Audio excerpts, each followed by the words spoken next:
Halo, salam sejahtera untuk kita semua. Selamat datang di mata kuliah LO007, Pergudangan dan Persediaan, dengan saya Fandi Bestari Harlan. Kali ini kita akan membahas topik mengenai demand forecasting in a supply chain.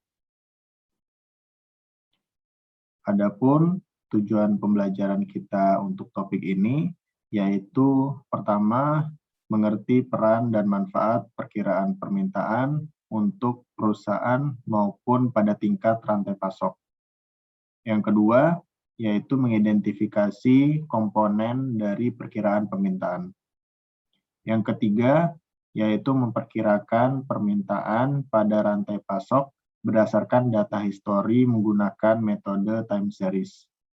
Yang keempat, yaitu menganalisa perkiraan permintaan untuk mengestimasi kesalahan pada perkiraan permintaan.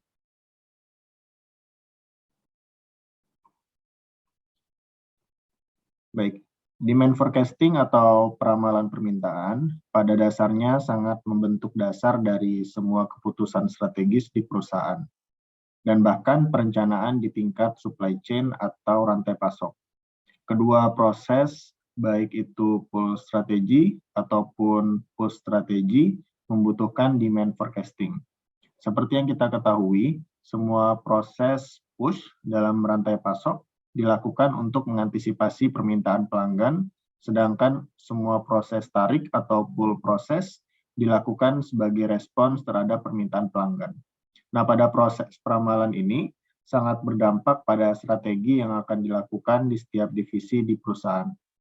Sebagai contoh, yaitu misalnya di divisi production, dibutuhkan untuk scheduling, inventory planning, dan aggregate planning. Dan untuk di divisi marketing, dibutuhkan untuk sales force allocation, untuk promotion, dan new product introduction. Kemudian untuk di divisi finance, misalnya dibutuhkan untuk plan atau equipment investment, kemudian budgetary planning. Dan untuk divisi personal, itu dibutuhkan untuk workforce planning dan hiring ataupun layoffs karyawan. Nah, lebih jauh lagi, jika kita melihat dari perusahaan misalnya, contohnya adalah Dell Company, misalnya memesan komponen-komponen pada PC untuk mengantisipasi pesanan pelanggan, sedangkan tugas Dell yaitu melakukan perakitan sebagai tanggapan atas pesanan pelanggan. Nah, kemudian Dell menggunakan perkiraan permintaan di masa mendatang untuk menentukan jumlah komponen yang harus dimiliki dan untuk menentukan kapasitas yang dibutuhkan di pabriknya. Nah, jika kita melihat pada skala yang lebih besar lagi, yaitu pada tingkat rantai pasok, misalnya Dell juga memerlukan perkiraan untuk menentukan jumlah produksi dan inventorinya sendiri. Sedangkan supplier untuk Dell juga membutuhkan perkiraan untuk alasan yang sama. Nah, jika setiap tahap dalam rantai pasok ini membuat perkiraannya sendiri-sendiri, perkiraan ini seringkali sangat berbeda hasilnya. Namun ketika semua tahapan rantai pasok bekerja sama untuk menghasilkan ramalan yang kolaboratif, itu cenderung akan lebih akurat hasilnya. Nah, akurasi perkiraan yang dihasilkan memungkinkan rantai pasok menjadi lebih responsif dan lebih efisien dalam melayani pelanggan. Nah, untuk seorang supply chain manager, dari produsen personal komputer hingga pengecer barang kemasan atau distributor, harusnya meningkatkan kemampuan mereka untuk menyesuaikan pasokan dan permintaan dengan cara kolaboratif tadi.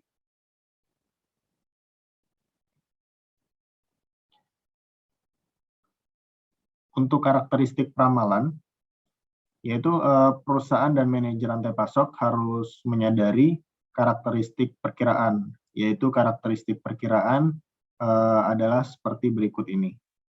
Yang pertama adalah peramalan permintaan selalu menyajikan data yang akan datang, bukan data saat ini atau data di waktu yang telah berlalu. Nah, yang kedua, yaitu perkiraan itu selalu salah. Oleh karena itu, setiap peramalan perlu dihitung nilai perkiraan yang diharapkan dan ukuran kesalahan perkiraan atau forecast error. Nah, untuk memahami pentingnya kesalahan dalam ramalan ini, contohnya adalah misalnya ada 2 dealer mobil, salah satunya mengharapkan penjualan berkisar antara 100 sampai 1.900 unit di periode tertentu. Sedangkan dealer yang satunya lagi mengharapkan penjualan berkisar antara 900 dan 1.100 unit. Nah, meskipun kedua dealer memperkirakan penjualan rata-rata yang sama, yaitu 1.000 unit, namun kebijakan untuk setiap dealer harusnya sangat berbeda, mengingat perbedaan dalam keakuratan perkiraan. Dengan demikian, kesalahan ramalan atau ketidakpastian permintaan harus menjadi masukan utama untuk pengambilan keputusan pada tingkat perusahaan atau bahkan pada tingkat rantai pasok. Selanjutnya yang ketiga itu adalah perkiraan jangka panjang biasanya tidak lebih akurat dibandingkan perkiraan jangka pendek. Nah, maksudnya perkiraan jangka panjang memiliki kesalahan standar deviasi yang lebih besar terhadap rata-rata perkiraan untuk jangka waktu yang lebih pendek. Nah, sebagai contoh, jika kita meramalkan terjadinya sesuatu keesokan hari, itu biasanya akan lebih akurat daripada jika kita meramalkan terjadinya sesuatu di bulan depan. Selanjutnya yang keempat itu adalah perkiraan agregat biasanya lebih akurat daripada perkiraan disagregat. Nah, misalnya sebagai contoh, akan lebih mudah untuk kita meramalkan produk domestik bruto untuk Amerika Serikat contohnya untuk tahun tertentu. Tapi akan jauh lebih sulit untuk meramalkan pendapatan tahunan sebuah perusahaan dengan margin error kurang dari 2% di tahun tertentu.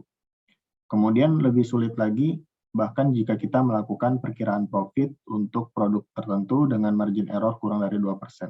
Nah, perbedaan utama di antara ketiga perkiraan ini adalah tingkat agregasi.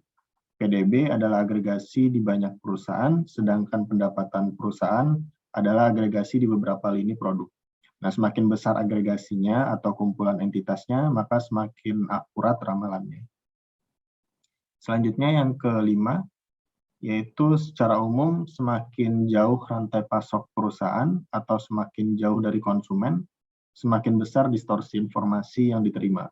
Nah, salah satu contoh dalam hal ini adalah bullwhip effect. Rekan-rekan bisa cari tahu apa itu bullwhip effect, sehingga akibatnya semakin jauh jangkauan rantai pasok suatu perusahaan, semakin besar pula kesalahan ramalannya. Dengan cara peramalan kolaboratif tadi, itu akan membantu setiap pihak di rantai pasok untuk mengurangi kesalahan perkiraan.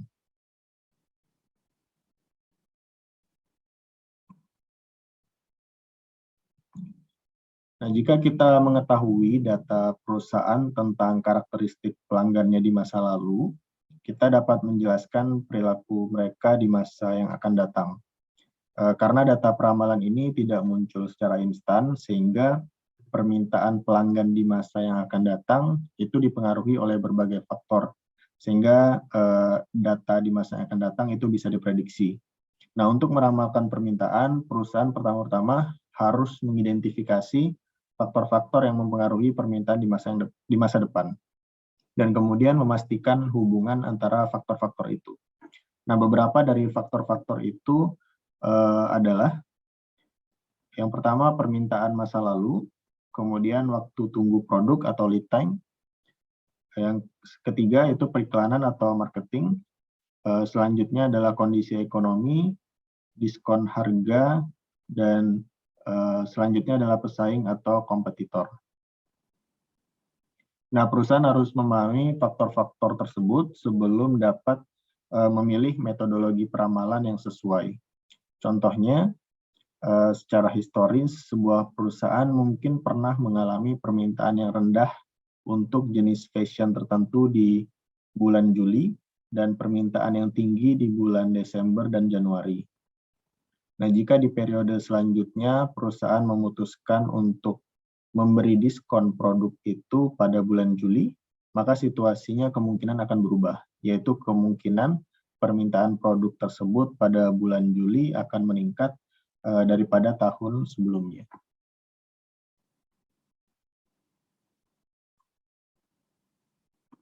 Oke, selanjutnya ada pun beberapa metode peramalan permintaan, yaitu pertama dengan metode kualitatif, yaitu metode peramalan kualitatif pada dasarnya bersifat subjektif dan bergantung pada penilaian manusia.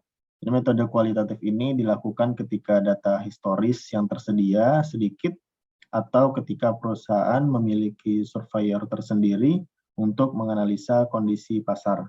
Nah, metode seperti ini mungkin juga bisa diperlukan untuk meramalkan permintaan beberapa tahun ke depan dalam industri yang baru. Yang kedua adalah menggunakan deret waktu atau time series. Metode peramalan deret waktu ini menggunakan data historis untuk membuat perkiraan.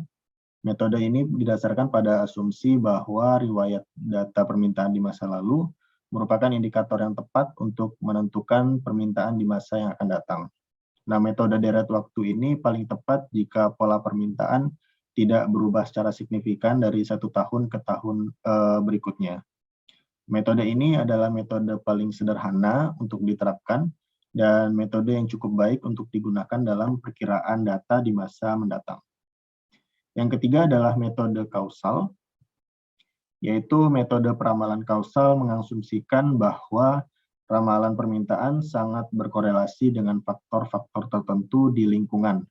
Contohnya misalnya keadaan ekonomi, suku bunga, ataupun lainnya. Nah, metode peramalan kausal menemukan korelasi antara permintaan dan faktor lingkungan akan ramalan permintaan di masa mendatang. Misalnya, harga produk sangat berkorelasi dengan jumlah permintaan. Dengan demikian, perusahaan dapat menggunakan metode kausal untuk menentukan dampak promosi harga terhadap jumlah permintaan produk tertentu.